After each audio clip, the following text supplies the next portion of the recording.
Hey, we back again. That's right. A little bit of an intermission. We took a bye week. We back in that thing now. Calculated Conversation. I am your host, Ken Jones. And I'm your other host, David Jefferson. Got somebody special in the building. Again? I might have remembered them from a time before. Actually in the building. Hey, in the building. That part. That's right. We got Chris Lambert in the house, man, and it's a blessing to have him back. We did a dope show back in, I want to say it was 2018. Yeah, man, I think. Yeah. And, we at that point, you was behind the wall. Was it Oregon State? Oh, yeah, OSCI, right? Oregon State Correctional Institution. Right. Because the other one is OSP, right? Right. And so OSCI, it was powerful. I think bro Mikey Vegas tapped in with me at the PDX Hip Hop Week one night. We was out downtown over by the mayor's office, OG1, and had everybody out there, Mike Cakes, everybody doing their thing. And I remember, and Mikey pulled me aside. I was like, "Hey, bro, let me chat with you for a second." He was like, "My bro been, he in OSCI, and he been listening to the radio show, and he wanted to kind of tap in with you. How can we make that happen?"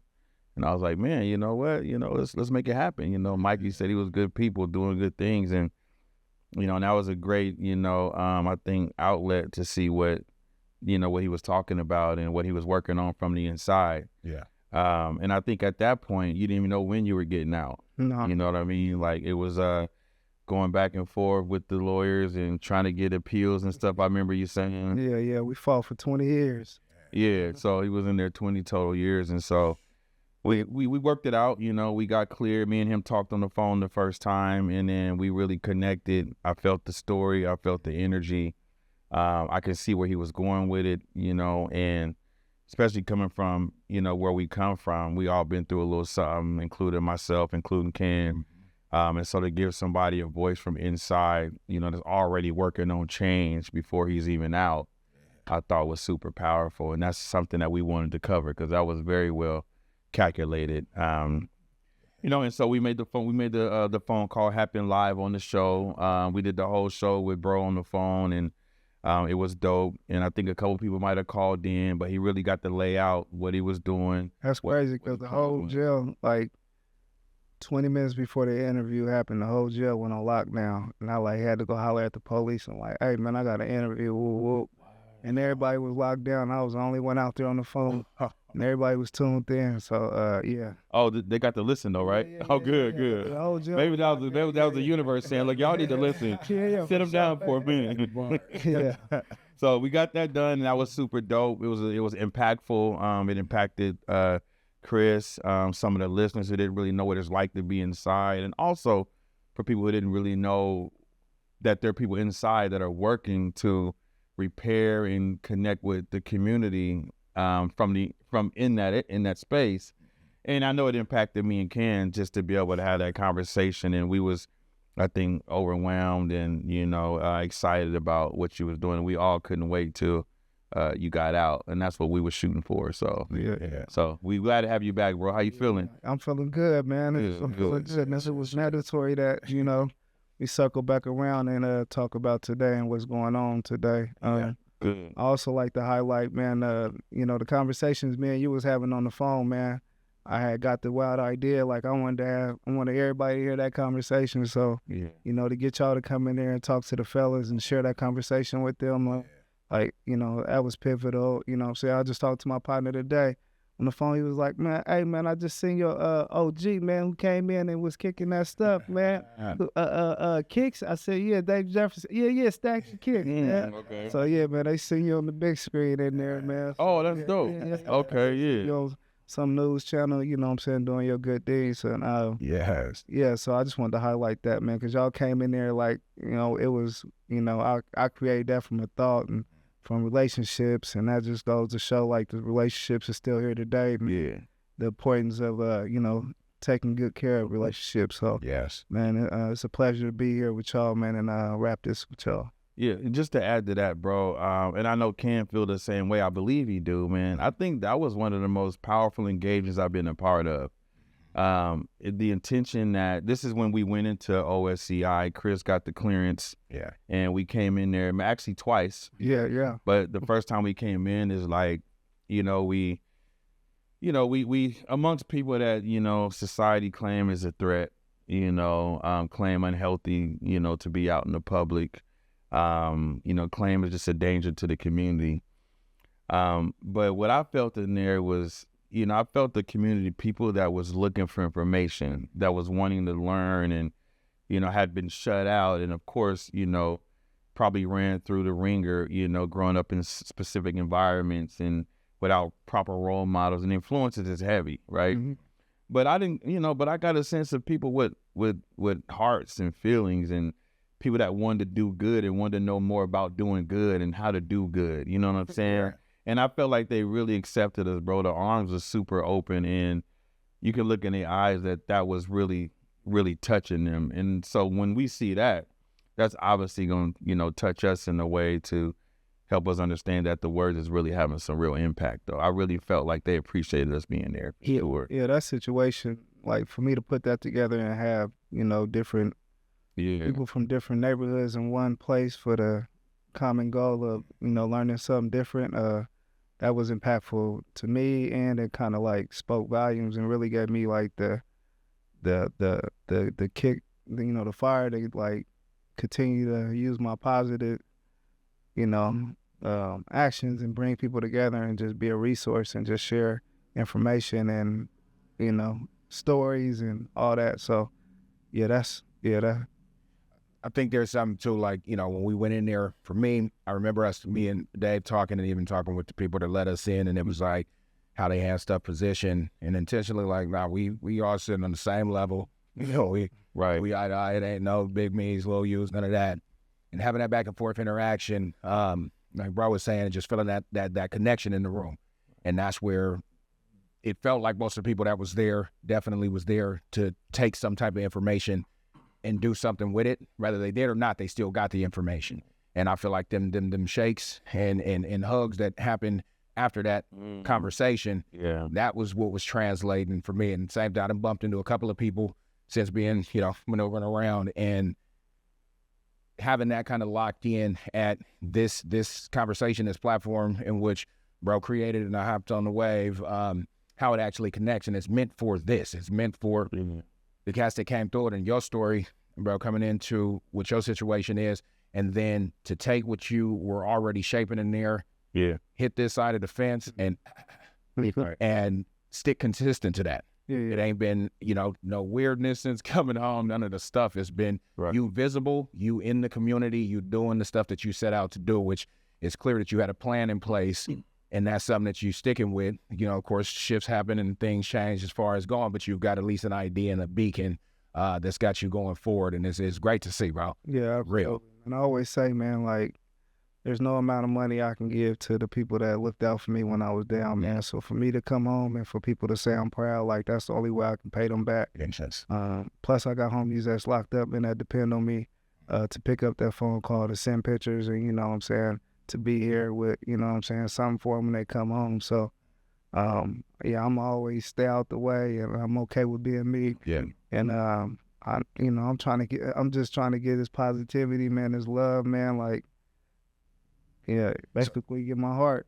I think that's it. That's it good, because being at, we talk a 20 year. 20 years is a lifetime, right? So there's always no way you can go in 20 years ago. You ain't an old man. So going in there fairly young and trying to identify who you were, like figuring out along the way, not necessarily needing to go through the whole history of the stuff, but in terms of over that 20-year span, was there a moment that you hit where it was like, okay, the young rambunctiousness, the name that I had and I was standing on, that I had to make a pivot into that positive situation where, okay, I can do something that's going to actually go for spread beyond just me and my impulsive actions? When you feel like you grew up, I guess that's a better way to put it. I mean, because grew up, because I never been like rambunctious. Gotcha. I like, I was just hustling and stuff and just constantly, so. But I think it just came a point with me just seeing the individuals come in and out of the prison. Okay. Like, I didn't want that. Seeing my mom cry, I didn't want that. Like, so like, and then just understanding like information changing things, stuff like that. Like, you know, I did a bunch of time in segregation, so obviously I'm reading books and taking that information and most definitely utilizing, you know, the information I come across. But it just came to a point where I just got tired, and, you know, I had to kind of solidify myself within the prison as a respectful individual, not an individual that should be feared or anything like that, but a respectful individual. And then I just kind of seen how, you know, a lot of shit was just fake, man. A lot of stuff was fake, man. I was, you know, seeing cats come there, like seeing real, like, hitters come to prison, man, and coming there and not having no shoes, like, realizing they partners not looking out for them and stuff like that. Like, you know what I'm saying? I'm fortunate I had, you know what I'm saying, my friends were my friends before anything, so I was fortunate. So I didn't have to experience that, but to see other young cats come here, and I know how hard they go for, you know what I'm saying, their section, and have to come in prison and just, like, starve and, you know, clean the chow hall. You cleaning the chow hall tables, like, so. Behind the scenes look right there. I mean, it's a different side of, like, the real stuff that happens. Like, you know what I'm saying? Like, it's part of the science that you need to equate, you know, as you start to make decisions, because that's the part that people never get to put into the equation, because people don't really calculate that far down. Well, I'm not trying to make sense of everything. You know what I'm saying? But one thing I knew, man, I think what always stuck with me when you were inside is the only thing I could think about is if somebody's doing that much work when they're inside, he's going to be a beast when he come out, you know? Because most people wait till they get out to start stuff, you know what I mean? They don't really take it on themselves to help the people around them, because they like, we trying to get away from them. But you didn't take that route, you know? You actually said, well, let me help the people that's in here first. You know why? You know, it's like you was working with your power and influence and what you had access to, and said, well, this is what I can do now. Yeah, I accepted that as my community. You know what I'm saying? And I think that was powerful, and I think that speaks volumes about, I think it's easy to see that, you know, you're somebody that's going to probably get out and do just as much, if not more, you know? And that takes me back to, because I know that you was, you know, appealing and fighting the case and not knowing what was going on. There was some point where you finally found out something was happening, and I feel like I might have been one of the first people to know. You most definitely were, man. I was like, man, I need you, because, you know, at the time, like, you were that power, you know, that positive, like, you know, see, although our conversations were, like, short, it was just enough for me, man. I'll never forget when you came in there and you said, man, a man that control his mind, control the world. Like, that's something that stick with me and stuff like that, man. So, reaching out to you and, you know, letting you know, and just, you know, I wanted that, you know, that support from you, because I felt like me having you come in there, that was showing that I was for my community, which were at the time, man, when I accepted that prison was my community, I felt like it was most definitely time to get to work. Yeah, I remember, I don't know who, I think it was your lawyer had contacted me about writing a letter, a recommendation. And it took me a minute to write it because I was so busy, you know what I mean? And I just wanted to really sit with it. I needed some time, right? Because I'm a thinker, right? And so I don't want to just write, man, let my guy out. Hey, free Chris. So, you know? But when I finally got time to write it, bro, I didn't really know what I was doing, but I know that everything I wrote on there was true. I didn't want to make up nothing, because I don't feel comfortable lying about somebody, especially in the community I'm also trying to work for. Absolutely. Right? And so I really sat down and I thought about you, and I thought about what you had done and how you impacted us on the outside and the people that you were next to inside, and how even impacted, I think, some of the counselors inside there that were working with you, because we connected with them to get inside. And even they was like, whoa, you know what I mean? So you've done so much work, bro. And I really wrote that out, you know, and I just remember getting that phone call, you know, and it was like, you know, and I guess old girl, the defendant, right, said, I'm not going to, you know, based off this letter, I'm not going to go against this. And I just thought that was powerful. I was like, what? No, man, I appreciate that. Man, I read those letters every night, man, because. Oh, you saw the appeal letter too? Yeah, I saw. Yeah, the one I wrote. Okay. I had the whole file, and I still got the letters, and I used to read those every night, man, because it was like giving me a mirror, man. Because I'm so you know, I was in that place, and I let that, you know, I let that jail stuff, you know, cloud my vision of who I was as an individual. Sure. So, you know, what I was saying to myself had became real toxic, man. So for me, it was therapeutic for me to read those letters and see how people viewed me and looked at me, man. I don't think nobody put the 10 on the 2 when they wrote. Like, when they spoke, when I read the letters, man, I know they was talking about me. It wasn't no, is they talking about me? And I know they talking about me as an individual, me as Christopher. Like, you know. Something that stood out to me, I feel like, is the outside element to this is the love that you guys shown while you were still in that place.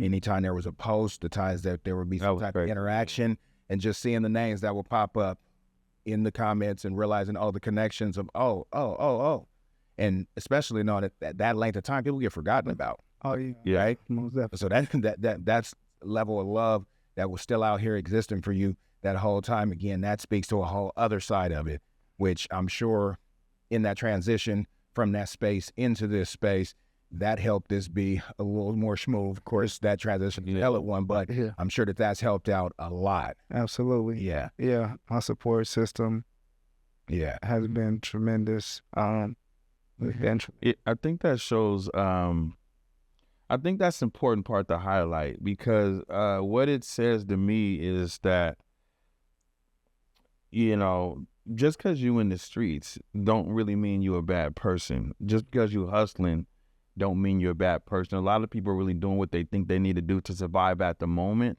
but they still, even outside of that, they still carrying a certain set of, I think, morals and values and respect.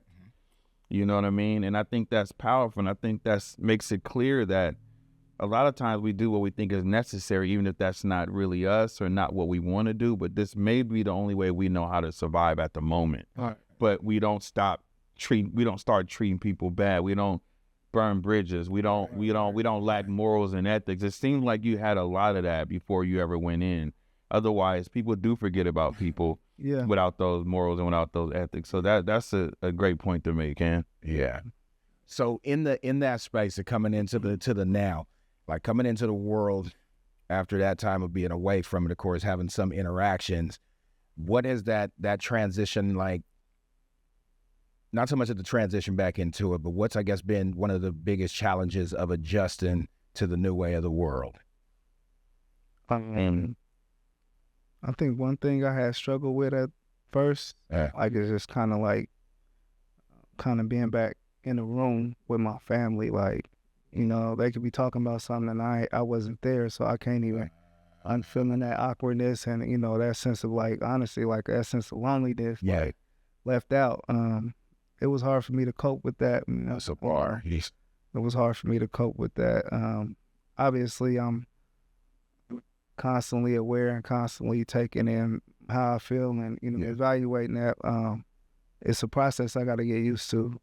Just like being with my family and feeling all the way included. Not saying that they don't include me. It's just, you know what I'm saying, just, like I said, conversations when I be kind of left out. Yeah.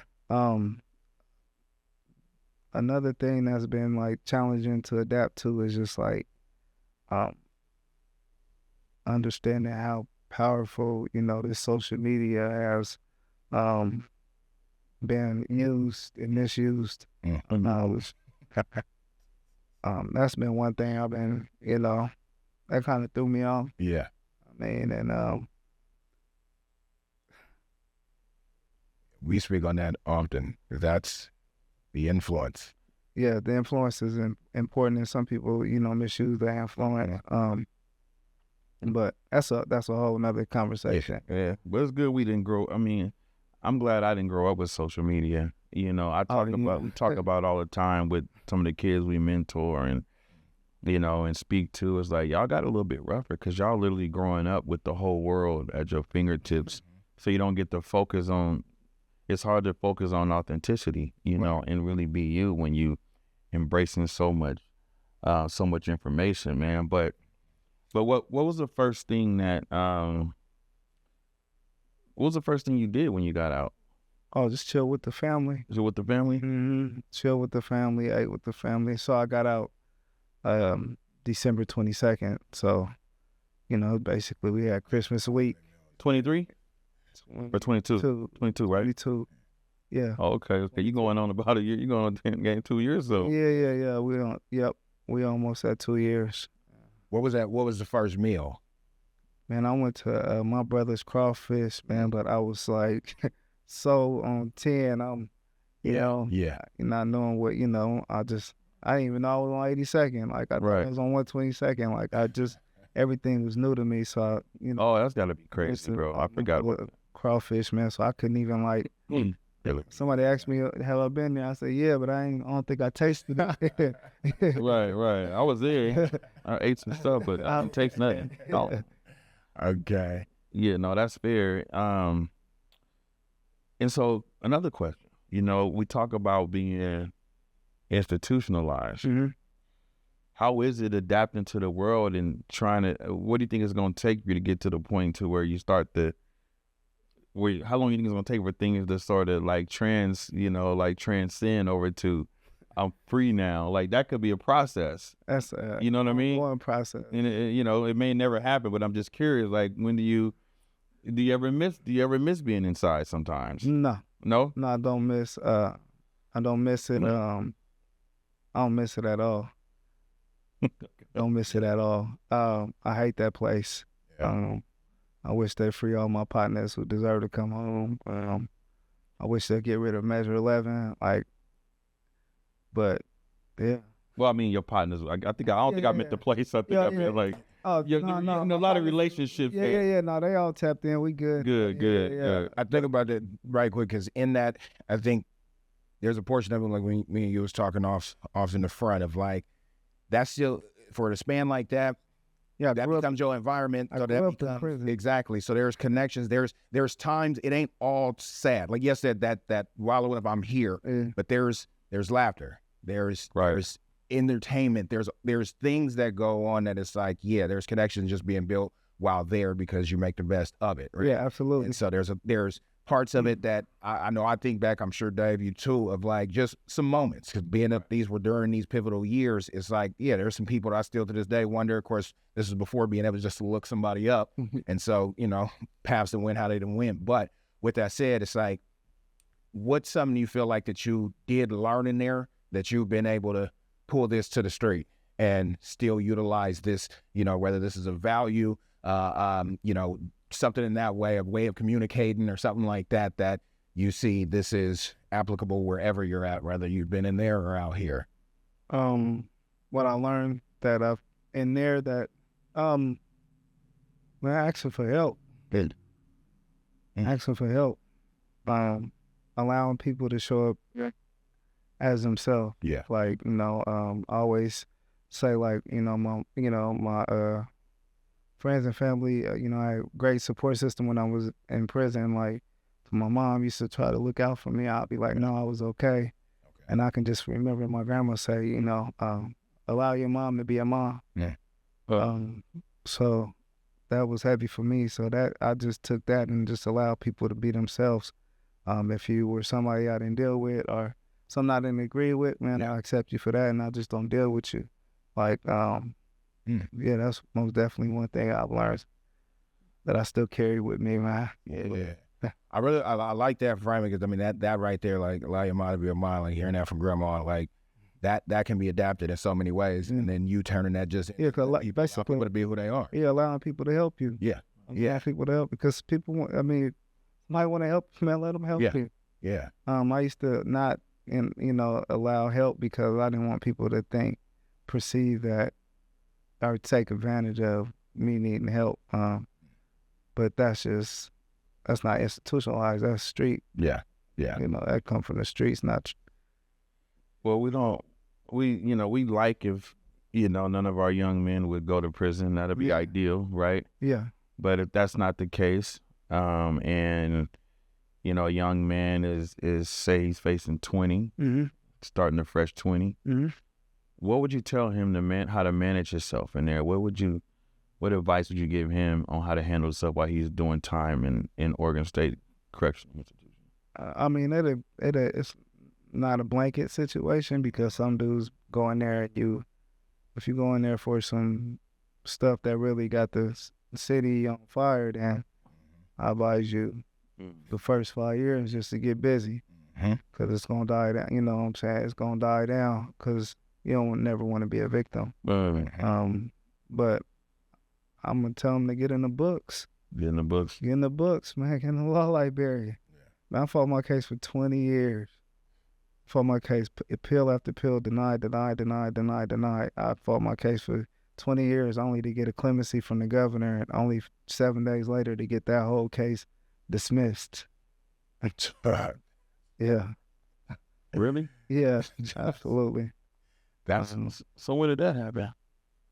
So about 7 days after I got out, the Supreme Court had ruled that if anybody that had a non-unanimous jury verdict, their case be remanded to the courts. When I went to trial, the only good thing my lawyer did was pull the jury, and one person said not guilty. So they overturned that whole attempted murder case, and they dropped the attempted murder case and just gave me like some charges that I'm able to get expunged. Gotcha.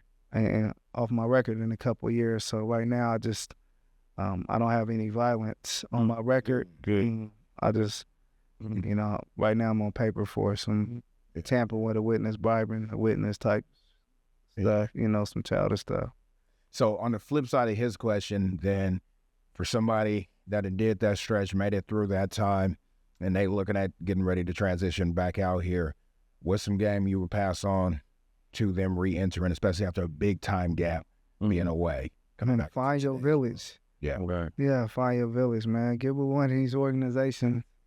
Get with one of these man groups. Yeah.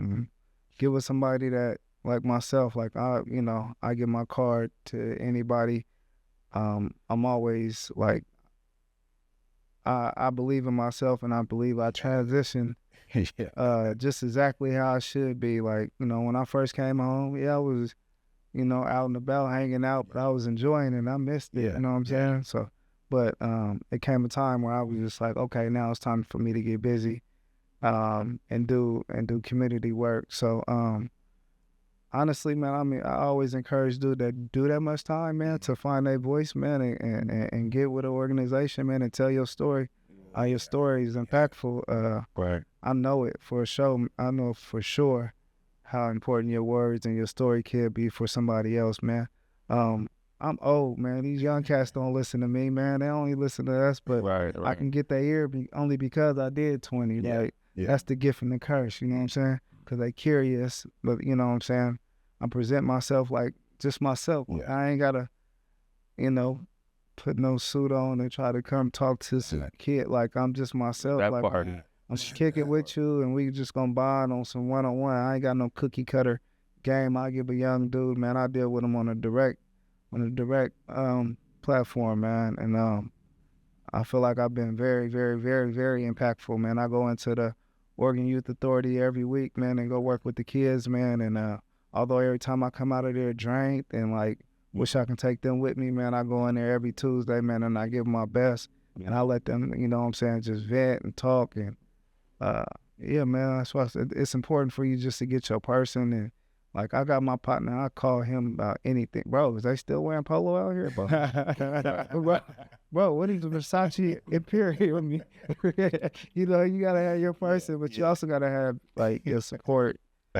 Get with an organization. I most definitely encourage that, because one thing for sure that we all know is that Portland is full of resources, especially for people coming from lived experience. You don't even necessarily have to be incarcerated. Just pulled over by the officers. Like, it's resources and support systems. So I hear that. That's a powerful point. And I think that brings me to what I've been thinking about getting into is, let's talk about the organizations you work with, how you got with them, you know, the names, and like who's been your inspiration there, or maybe your mentor, and kind of how's that been, how's that helped you transition into, you know, the things you're doing now with the community, you know, the going inside the youth authority, and I see you all the time, man, like hitting events, and you know, and I know about, you know, going home, and you're just doing a bunch of dope stuff. Yeah. So talk about organizations that you connect with, you know, how you got involved with them, or,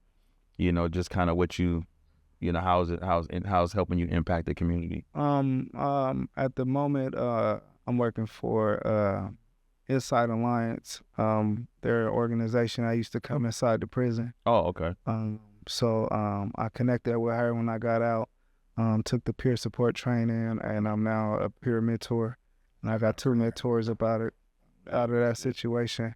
That's my part-time job, man. My full-time job, I work with Going Home Too. Mm-hmm. I'm a intensive case manager, man. I work with high-risk individuals in Portland, Oregon. Those that's prone to do shootings or those prone to be shot. Just being a mentor, not even a mentor, man, just being a positive source for individuals and giving them the resources. And also, man, I hope like my life and the way I live my life, give them permission to, you know what I'm saying, do what they want to do. Because, you know, I deal with individuals who can really speak up and have a positive impact in the city. So I'm just trying to encourage these dudes, like. They don't have to come from prison either? No, they don't have to come from prison, man. If they're high-risk individuals or just need resources, man, they ain't necessarily got to beat the job, man. I have resources just from coming across things on the internet or anything like that, man. So, yeah. I would say, like, for y'all watching, y'all probably see me up here cheesing like crazy. When I tell y'all, I be so gassed and pumped at the homies doing the stuff. Like, so if you see me up here smiling a lot, that's the reason. I'm not taking that. This is a joke. I'm just seeing this happen and hearing bro speak to it. Not just speak to it, but being able to see it in real time and knowing what you can actually get from that, especially for so long, like bro was saying just a bit ago about how he was, the voice that he had in his head about who he was for a while, and getting on the flip side of that and really knowing that I am that guy that can help, and being that, not just having that idea or having that skill, but actually putting that into play. Like, that's everything. Yeah. Yeah, and for a real life example, now that it just hit me, I'm glad it hit me right now, is I was at my store, you know, talking to one of my young guys. You know, he been a customer, but, you know, I also know he in the streets heavy. And I also know that, I don't know if it was his cousin, I think maybe it's one of his family members just got killed. You know, he came in like, man, bro, like, you know, like, when I see, you know, if I see these cats, I don't know what's going on. And he was like, man, but I'm like, bro, like, you gotta, you know, like, just think for a second. He's like, man, he said, man, I talked to Chris Lambert, though. He said, Chris, my counselor, or something like that. He said, man, Chris told me to kind of relax and calm down and just think things through and make sure that I'm on the right side of this, so that basically, you know, I don't get knocked down, you know, myself. Yeah. You know what I mean? So he threw you. I said, okay, Chris. I was like, okay, I like to hear that, bro. Yeah, man, those is private wins, man. And those are things that'll never get broadcast because they just come from a place of just wanting an individual to live his whole life. And, you know, and I do remember the situation, and I, you know, told the individual, man, if he was a friend, man, he'll see what the family need, because the family had just lost the son and the brother, you know. So just bringing people back to that, you know what I'm saying? If making people stand on what they say, man, that's your friend. All right, be a friend then. Be a friend then. You know what I'm saying? Do what they want you to do, not what you want to do. Yeah. So much respect, bro, for that. Yeah. Yeah, I love this energy. I just find too, right, not too long after, I was working at PSJ, and I know when you linked in with Joy.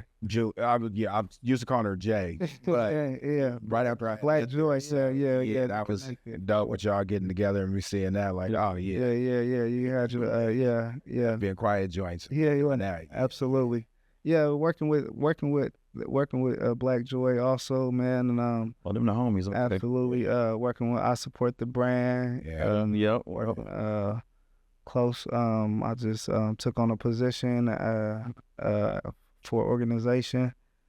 I'm waiting for things to go through, but they're based up out of Eugene. It's called Jam. We getting busy with that. Obviously, you know what I'm saying, Trap Kitchen, most definitely. Doing, you know, feeding the community and just networking. Yeah. That's where, you know what I'm saying, that's where that happened. And also, you know, Real Different, which is the clothing line, man, I was working on, but I kind of lost the passion for it. Oh, that was yours? Yeah, I didn't know that. Yeah, just because, like, you know, just one day, like, put more time into doing the work and kind of like crafting out my actual goal with the work we're doing, as a community. And I think that's powerful, man. I'm just, just like Ken, bro, I'm just glad to hear this, because we've been in the community for a while as well. And one thing that I think is sort of the discrepancy is that we don't really have enough Black men that come from the community that's reaching back and sharing some of the science of how we maneuver through these issues we have as young Black men in America. We don't, and a lot of us Black men don't speak up. A lot of us just go do our own thing, or we go work, or we make it happen, and we go move somewhere. But we need more of us to like actually be here that's been through it, because that's the only way they gonna relate. Like you said, it ain't the best thing, but it's it's kind of a what you call this kind of the fact that it's not a great thing, but the fact that it happened is good. Gift and a curse. Gift and a curse that you have that experience, because this is leverage that we need to impact. Right. And just like me personally, like, with the brand is leverage I need to impact the youth. Absolutely. The brand, it wasn't the final goal. That wasn't what I was supposed to just be doing. Right. And so it's just it's a blessing to see, because we need more. We outnumbered. And I think the more of us that really step up and make this community, our priority, especially these young brothers from the streets, like we the only ones that they can listen to and that they will listen to. Yeah, it's honestly, man, I can say this personally, man, because I'm tapped in with the streets or whatever. Man, that's a lot of cats that wanna that seek this information, but also got more information that I got that can really be helpful to somebody else, man, because some of the cats I be talking to, man, they still involved in that life, but they want to do better. They just grew up in that stuff, and that's all they knew. Yeah. But I don't, we all got some good in us, and we all seek to be better, man. And it's important that we just stay connected and like pouring into these cats and sharing our stories, man. And it's my hope that I can one day start my own, situation, man. We can get some real individuals to talk and just kick it, man. And ain't got to be no direct thing, but just get together and break some bread and just talk about, some different perspectives about what we call the game or whatever. I think too, there's an element. Sorry not to jump in there. I think too, one of the things I joke about all the time is like being happy that I've been able to live long enough to be corny. Like, yeah. So I've lived that long. So the stuff that I can do, but it's a lot of the stuff that's in it, like all the creative endeavors, all the stuff I know how to do. This has always been there, but that wasn't what pats on the back were coming from. And I'm just continuously, and there's just other avenues. And when you get talking about the young dudes and just how sharp they be and the ideas they got, but it's stuff that's outside of what our typical, this is what you should be doing if you're young and Black. And so they hold that in and start looking at that again as being corny and so on. But now this is the stuff that actually sets you up, set your family up forever. That part. And then you see people like something that I talk about often is some of these groups that go into some of these spaces, and it's just the young fly Black 20-something-year-olds, and they ain't got no street in their background. These is the dudes that was in the books. These was the creators. These was doing their art. They was probably getting ostracized through school. Right. Now they are traveling the world doing all kind of stuff on their own accord. And I see that and I'm like, okay, it's possible, but we got to get more people that are not seen as corny. And that's where the big part kicks in. And that goes to when we in these conversations, same way you said, you ain't showing up in all the extra, you showing up as you. Yeah. It's the hat, it's the fit, it's I'm put together. I ain't got to put this suit on, because that's what translates. Right. And that's that element right there, that works in all the rooms. I say I be in corporate buildings, corporate spaces, all the things, and I'm going to be in my Jordans, be in my hat. It's a way I'm going to come through here. Chains on. The thing is, I'm going to be able to talk this to you, and you're going to get all the information that this outfit ain't got nothing to do with what I'm able to present to you. But the people in the room that understand what this means, they're going to connect. That's why anywhere I go, and there's some Black people in the room, they already know what type of time. Right. And so I think there's more displays of that where we get these platforms and being able to share the things that we into, again, that are not just the template things that we should like if we're Black, right? And so I think just pouring into that and letting them know, like, this when you're young, you only have so much to pull from. Right. Think about being 15, 16, you only really thinking about the last 6, 7 years of your life. Before that, you was just a kid just aimlessly doing stuff. I mean, of course, you got memories and all that, but the idea of telling a 15-year-old 20 years from now. I remember being a kid, hearing my dad say, oh, yeah, I've known him like 30 years, and being like, what? Like 30 years? And now being able to say, oh, yeah, that's my partner. I'm not sure with 30 years. Like, that's, you know what I'm saying? It's hard to even fathom that in your head. So when these young cats and them not able to really fathom how long life can be, and letting them know, like, it's going to get to a point where a lot of the stuff you into, it's going to shift. Who you are right now at 15 is going to be different at 21.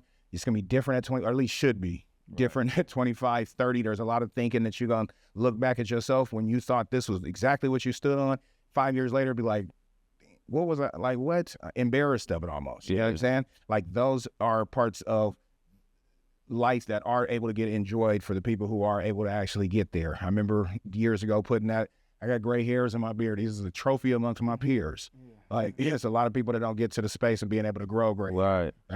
And so just making sure when we get these platforms and we get these stages, that transparency of who we are and the things we're into also, what brings us joy. Right. That's more what got to be shared. There was something I listened to recently, and this is one of the things that locked in. It's like, why every time we're talking about what shaped us is always something tragic? Why is it always...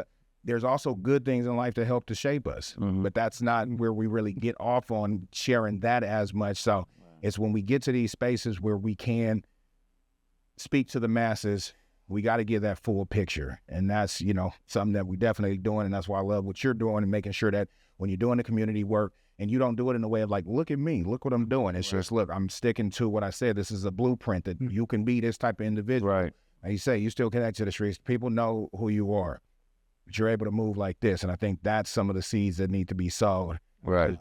That are because there's a science behind being able to be from there and move like this. Yeah. Like, it's got to be a lot of respect and a lot of authenticity and a lot of ethics involved in that. You know what I mean? Which is what probably some of the things we need the most of, bro. So yeah, we think it's powerful, man. What you're doing, but I like where you was going with about you getting your own stuff, which brings me to, so what things do you want to create for your community or yourself, or what is your ultimate like vision of like how you want to bring all this together in the end under your umbrella? If you got one. Right now, I think a lot of my attention and energy is going into OIA. Okay.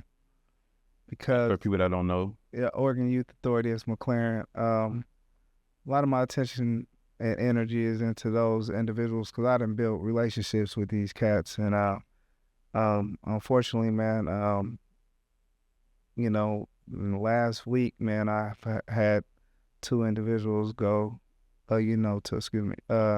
had went back to prison for some Measure 11 crimes, but also had one of my clients, pass away. I had to deal with that all in 1 week, and that made me question the work I was doing.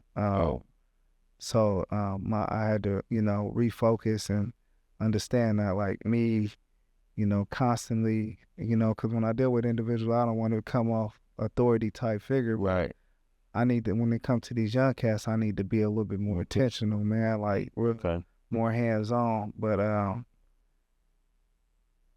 so like a lot of my energy is going in there. I would like to, go in there and have my own class, my own program where we're able to talk about, the identity of a man, the misconceptions of a man, and what a man actually is. I think it's important for those kids to actually know their voice, know their power, know who they is, the morals and values, and then live your life based off of that. Like that part. I always preach to kids, and not preach to kids, but pouring, to the youth, just to be yourself. Like, if you're gonna be a gang member, go be a gang. Like, just be yourself. I want you to be whatever you want to be. I don't want you to be somebody because that's what they want you to be. I think you said it before when you came to the, when you came to OSCR, you said we operate under labels that we don't even sign up for, that, man.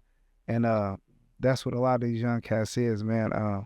We know for sure that social media and this music got the misconception of what really life is and what cats is really doing out here.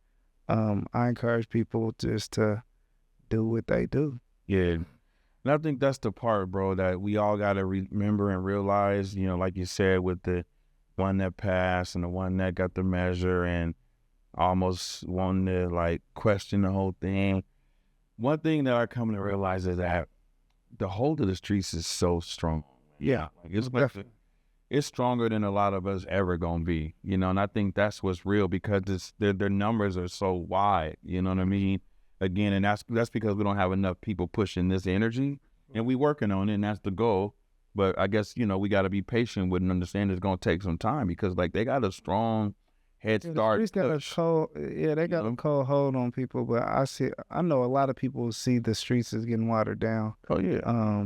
We understand that, you know, loyalty is not loyalty no more. Love is not love. Like it's getting to the point where like it's too late in the game to even be putting yourself in the situation to crash out and be in prison.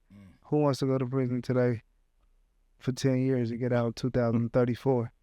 Right. You know what I'm saying? Right, that part. You know, who wants to go I ain't trying to get sit down, go do 20 and get out in 2040? The prison shit is weak, man. With the influences, bro, like especially again those ages he talking about, that 15 and 14. I think that's what it is. It's because the street is gonna be the most accepting. Mm-hmm. That's got the widest open arms. Yeah, exactly. In terms of what's there and where you can turn nowhere else. People get together on that. Yeah. Right. And like what you touched on, though, I think that's again the importance, and this is even for the youth. It's like when it be situations like this where there's, you know, this is set up for the kids to be able to come, get their bars off. Absolutely. You know what I mean? And it's try to find some of that. And it's I do wish that there was more of a push of, you know, activities to be able to do, because for young kids, and not even just young kids, just people in general, boredom is gonna get you into stuff. And if there ain't nothing around that's gonna entertain us, we gonna create the entertainment. Yeah, absolutely. One thing I think kids need, man, for sure, is to go travel. I mean, that right there in itself is enough, man. Since I've been home, man, every time I go somewhere, I come back with this new, like, found just like energy to like really get going, man. Not only to help my community, but go afar and go help other communities. I was in D.C. stepping with some real steppers, man, about their community in Trinidad. And to see them cats, like, just be themselves, bring everybody together, man, just doing the work. And, you know, they had bought 2 wards together that had never been together, man. To see that, you know how powerful that was. And D.C. itself just brought me, when I came back, I was ready for whatever. I started, you know, reaching out to my people who's like, hey, man, like, well, let's sit down. Let's have a sit down, man. Let's make some things happen. And so traveling is big for the youth, but not only traveling out of state, but, you know, I remember when I was a kid, I went to Scare Straight, but that's all I went to. You know what I'm saying? So prison probably was the only, you know, whatever. I feel like kids should not only go to prison to Scare Straight or whatever they call it now, but do that, but also take them to Nike, take them to University of Oregon, and allow a person to, you know, choose their own path. I think I think the prison was doing that one time, and, you know, it just dropped the ball. But I think that's something that needs to be re-energized and let cats see that it's more than 181st to start. Yeah, no, hey, I promise. bro, you so on point. You so on point, bro. My children watching this, how many times I be saying is travel, especially while you're young and you don't need all the amenities. What? Get out there and move around. I promise the older that you get, it takes more for you to be comfortable. So while you're young, get out there and move around. Shout out Karma, I know you be in the mix.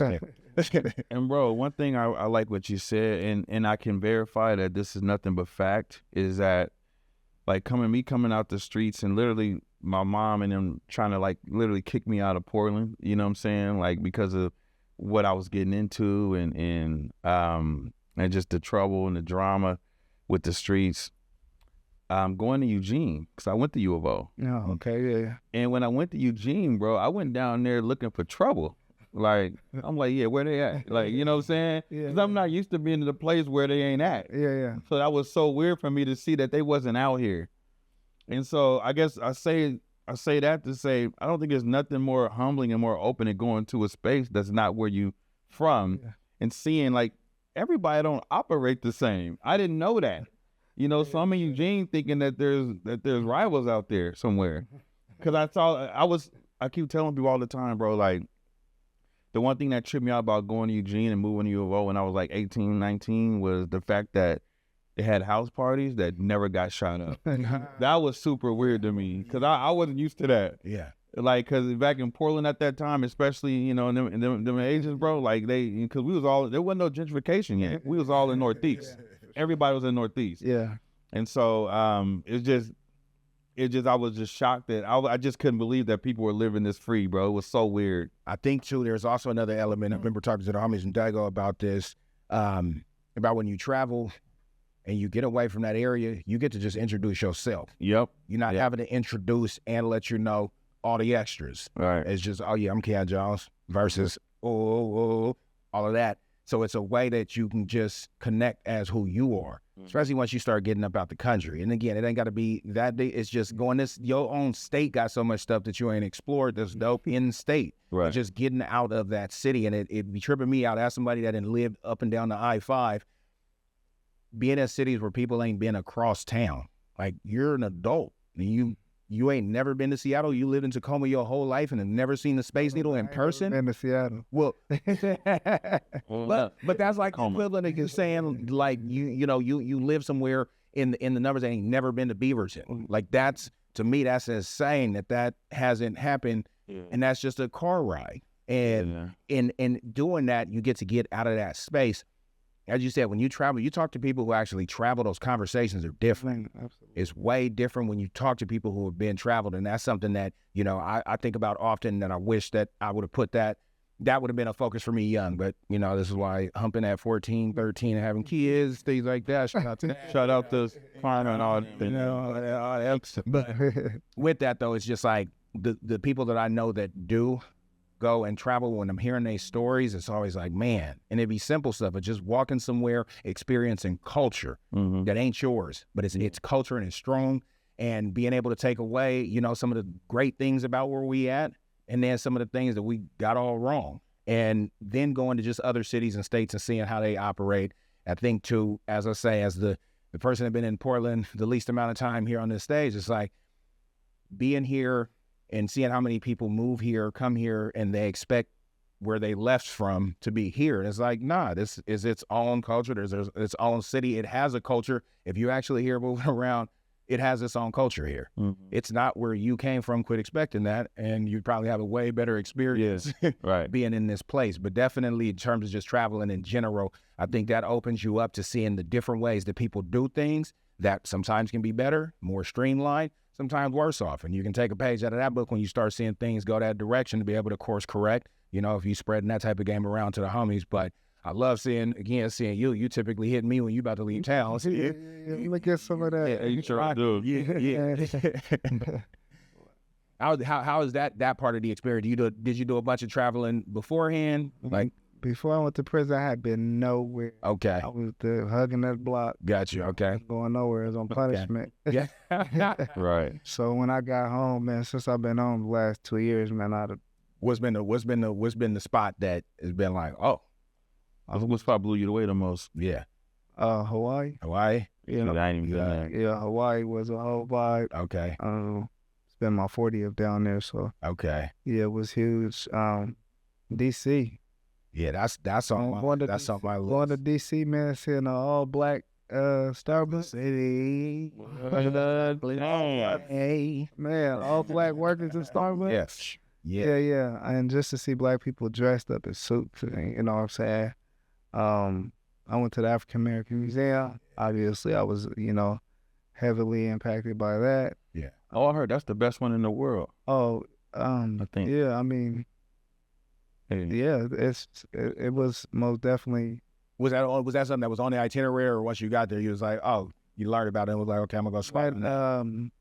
I just said, man, I was going to the African American. Okay. Yeah. Okay. I don't know when I was going. Yeah. Before I left. Okay. I probably went like 2 hours before I left. Got you. I went ate food down there they got a restaurant down there that serves soul food. Oh, dang. Yeah, it's a whole. Yeah, they said it take, like, if you're taking the information, it usually takes about I think a couple days actually. See all of it. Oh yeah.